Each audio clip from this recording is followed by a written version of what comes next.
Waspada mams jika anak sering menggeretakkan gigi ketika tidur. Bruxism atau menggeretakkan gigi pada anak-anak dapat meningkatkan risiko gigi goyang atau patah, gangguan sendi temporomandibular, gangguan makan, hingga depresi dan kecemasan.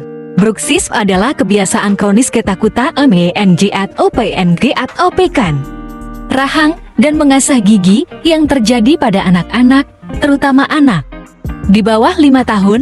Bruxism terjadi paling sering pada saat tidur lelap di malam hari, mungkin juga terjadi selama anak mengalami tekanan atau ketakutan.